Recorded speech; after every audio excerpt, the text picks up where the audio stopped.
Anybody who is familiar with New Mexico mountains will be familiar with these iconic peaks. These are the Organ Mountains, and that's what we're going to be exploring today on today's Sandia Mountain Natural History Center quick trip.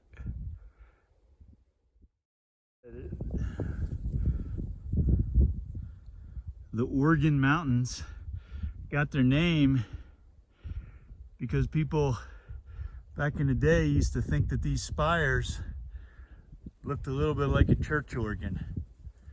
Thus, the Organ Mountains.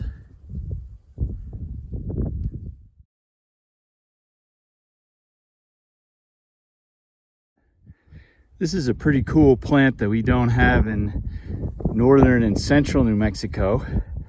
It's called sodal, and if we get close, you can see these barbs on the edges that make it a somewhat unpleasant plant. But ecologically, it's a good plant for the animals. Some of them can actually eat it.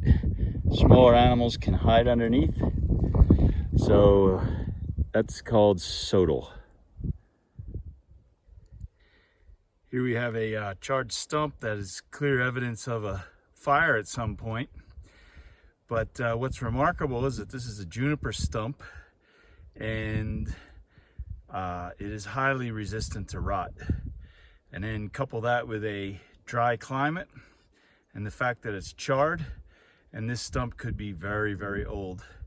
We can see that in relation to the other plants around me that have grown up since the fire, that this stump is pretty old. Here we have a alligator juniper. Alligator junipers do grow in northern and central New Mexico, but they're much more common down here. As a matter of fact, this is the predominant juniper that we've seen down here. And the reason they're more common is because they have some very unique adaptations to the hot, dry climate. Let's take a closer look. The bark on the alligator juniper tree obviously looks like alligator skin, and that's how it gets its name. But it serves another purpose. It actually acts as sort of a radiator, so that the moisture flowing up in the tree doesn't dry. It dissipates, the bark helps dissipate the heat. Another interesting feature on alligator junipers is how many of the branches only grow bark on the bottom. That's because the top of the tree or the top of the branches would be exposed to the sun, thus drying them out. So it's another adaptation to live in this hot, dry environment. But probably the coolest adaptation that these trees have is that they can go dormant for a couple years. So in the hottest, driest periods, they go dormant and they stop growing. So the old adage that there is one tree ring for every year applies to almost every tree except the alligator juniper. This is an insect called the Darkling Beetle, and the reason it has its hind end up like that is as a defense mechanism. They have a chemical that they will shoot out of a gland in the back, and that chemical actually can come out hot, temperature hot. It's also extremely distasteful. What's interesting is sometimes you'll find them buried in the ground like this, but the opposite way. So their hind end will be buried, and animals will do that. They'll catch them, jam them in the sand so they can't get that chemical, and then they'll eat the tops off, the head and thorax and stuff like that. So that is a Darkling Beetle. Here's a cool little thing. We actually have a small oak tree growing out of an alligator juniper. The Y in these junipers can be so old that they collect so many needles and scales and leaves that will actually decompose and form a spot where another tree can actually take root and grow out of them. But it's barely visible, but way out there in the distance, you can see the white sands of White Sands National Monument. That white sand is made up of gypsum.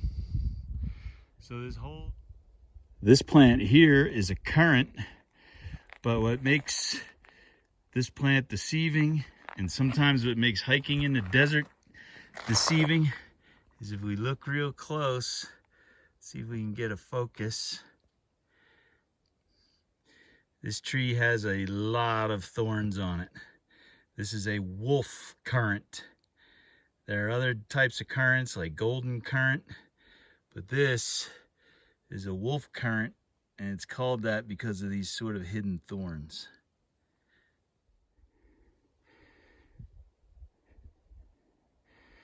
Are the rocks not happy I'm hiking here? Kind of looks like a little bit of a grumpy face, doesn't it? Can you see it?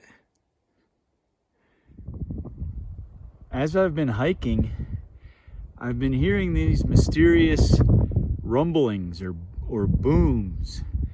And at first my first thought was thunder, but it doesn't seem like we have any thunder clouds around. My second thought was rock fall. I've heard that before out on different trips. But then I remembered where we were. This is the White Sands Missile Range. They do a lot of explosives testing, and we were also near Holloman Air Force Base, where they obviously fly jets. So could either be explosives being tested on the range or sonic booms from jets. We've come into an area of thick underbrush. We even have some willows and a water birch. And there's another water birch. That can only mean one thing, that there's water here at least sometimes. This may be why this area is called Aguirre Spring. Doesn't look super appetizing, but there is in fact water down there. And if we follow the canyon down where we'll be hiking, we see some cottonwood trees. Always a good indicator of water. This is an old juniper tree that was carved out by fire. It's kind of cool how that happened.